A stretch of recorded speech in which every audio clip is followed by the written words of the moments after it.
છેલ્લા ઘણા સમયથી ગુજરાતના જાણીતા લોક સિંગર કિંજલ દવે ખૂબ જ ચર્ચામાં છે અને ચર્ચાનો વિષય એટલે બન્યો હતો કારણ કે 6 ડિસેમ્બરના રોજ એ અમદાવાદના જાણીતા બિલ્ડર અને એક્ટર ધ્રુવીન શાહ સાથે સગાઈ કરે છે અને સગાઈ બાદ ટ્રોલરો તેમને કોમેન્ટ દ્વારા ટ્રોલ કરે છે, પરંતુ મામલો ત્યારે આખો ગરમાય છે જ્યારે કિંજલ દવેના પરિવારનું તેનો જ બ્રહ્મ સમાજ બહિષ્કાર કરે છે અને ત્યારબાદ કિંજલ દવેના સમર્થનમાં પણ અમુક કલાકારો આવે છે, અમુક વકીલો આવે છે, તો કિંજલ દવેના વિરોધમાં તેમના સમાજના આગેવાનો પણ આવે છે. બાદમાં કિંજલ દવે એમનું મૌન તોડે છે અને એમના જ સમાજના જે અમુક આગેવાનો છે તેમને અસામાજિક તત્વો સાથે સરખાવીને તેમને સણસણતો જવાબ પણ આપે છે. પરંતુ ત્યારબાદ અનેક કલાકારો કિંજલ દવેના સમર્થનમાં આવે છે. ગઈકાલે હાર્દિક દવે જેઓ પ્રફુલ્લ દવેના દીકરા છે તેઓ પણ કિંજલ દવેના સમર્થનમાં આવ્યા હતા. ત્યારે આજે ગુજરાતના જાણીતા લેખક અને મોટિવેશનલ સ્પીકર કાજલ ઓઝા વૈદ્ય પણ કિંજલ દવેના સમર્થનમાં આવ્યા છે. શું કહ્યું કાજલ ઓઝા વૈદ્યે કિંજલ દવેના સમર્થનમાં, જાણીશું આજના વિડીયોમાં.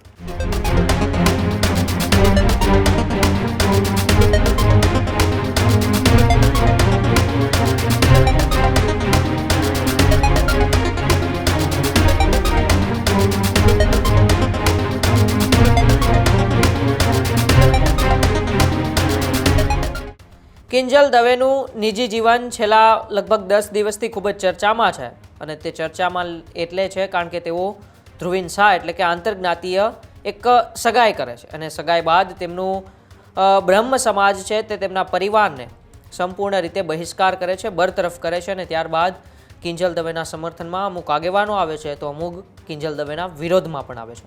પરંતુ આ બધા વચ્ચે કિંજલ દવે પોતાનું મૌન તોડીને સણસણતા જવાબો આપે છે અને હવે ગુજરાતના જાણીતા લેખક અને મોટિવેશનલ સ્પીકર કાજલ ઓઝા વૈદ્ય પણ કિંજલ દવેના સમર્થનમાં આવ્યા છે.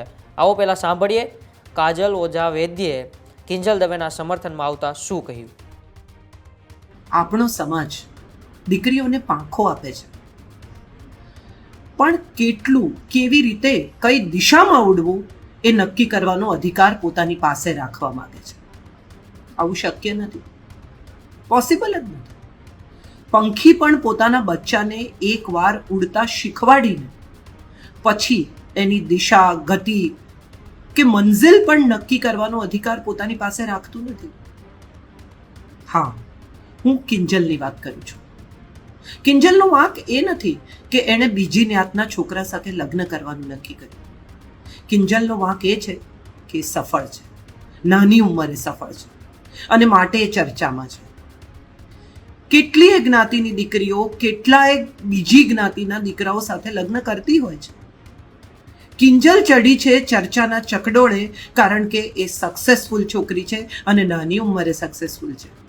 પોતાની મહેનતથી, પોતાની ટેલેન્ટથી સક્સેસફુલ છે. દુનિયાની દરેક સફળથી ક્યાંક ને ક્યાંક પોતાનો નાનકડો ટેક્સ ચૂકવવો જ પડે છે. હું પણ એનો હિસ્સો છું અને બીજી કેટલીય સ્ત્રીઓ હશે. એક સ્ત્રી સફળ થાય એટલે સમાજ એની સફળતામાં પોતાનો અધિકાર માંગે છે. એ જ્યારે સંઘર્ષ કરતી હોય, મહેનત કરતી હોય, આગળ આવવાનો પ્રયત્ન કરતી હોય ત્યારે એના સપોર્ટમાં કોઈ ઊભું નથી રહેતું, પણ સફળ થઈ જાય તો એના 100 હકદાર હોય છે. કિંજલે જે છોકરા સાથે લગ્ન કરવાનું નક્કી કર્યું, ધ્રુવીન શાહ, એક સમજદાર, પ્રેમાળ, સારો છોકરો,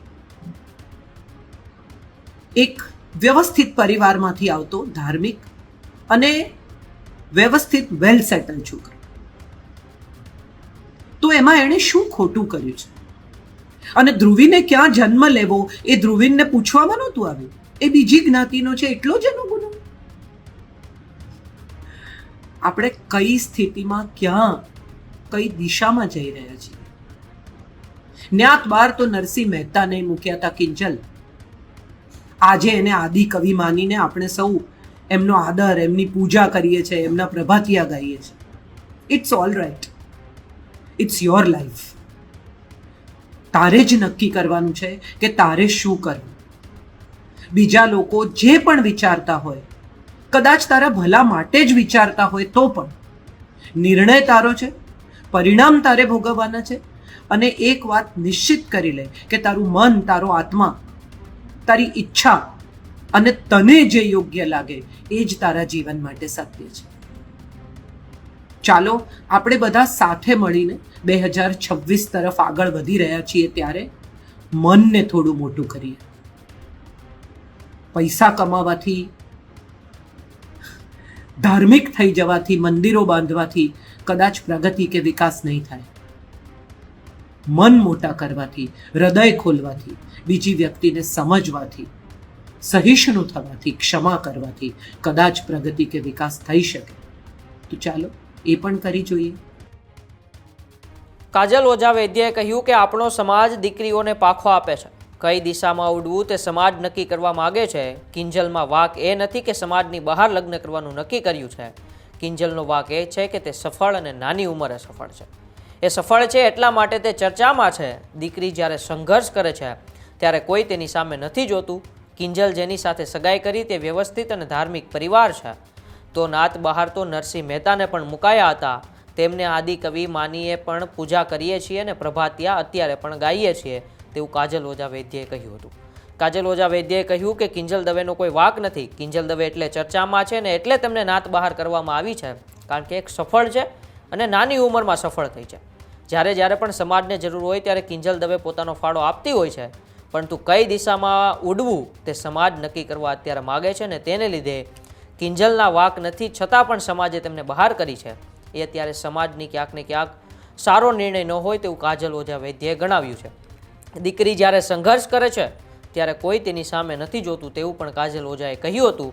સાથે સાથે કિંજલે જેમની સાથે સગાઈ કરી છે એટલે કે ધ્રુવીન શાહનો જે પરિવાર છે એક ધાર્મિક પરિવાર છે, વ્યવસ્થિત પરિવાર છે, તેવું પણ કાજલ ઓઝાએ કહ્યું હતું. મતલબ કે કિંજલ દવેએ જે પણ નિર્ણય કર્યો છે, નિર્ણય કોઈ ખરાબ નિર્ણય હોય એવું અત્યારે કાજલ ઓઝા નથી કરી રહ્યા. કાજલ ઓઝા કહી રહ્યા છે કે એક ધાર્મિક પરિવાર છે, વ્યવસ્થિત પરિવાર છે.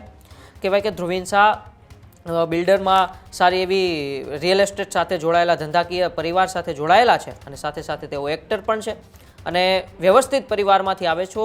તો પછી કાજલ ઓઝા વૈદ્યએ કહ્યું કે કિંજલ દવેએ જે પણ નિર્ણય કર્યો છે નિર્ણય કોઈ પણ પ્રકારનો ખોટો નથી, તેમનો નિર્ણય સાચો છે.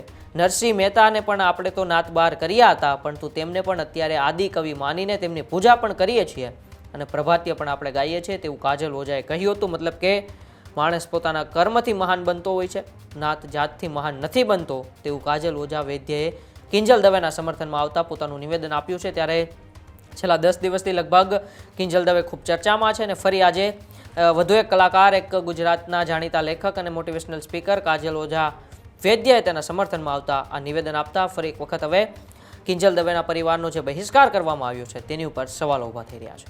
તમારો આ બાબતે શું માનવું છે? કાજલ ઓઝા વૈદ્યનું આ નિવેદન કેટલું યોગ્ય છે? અમારા કોમેન્ટ બોક્સની અંદર અચૂકથી તમે જણાવજો. બાકી જોતા રહો ન્યૂઝરૂમ ગુજરાત. નમસ્કાર.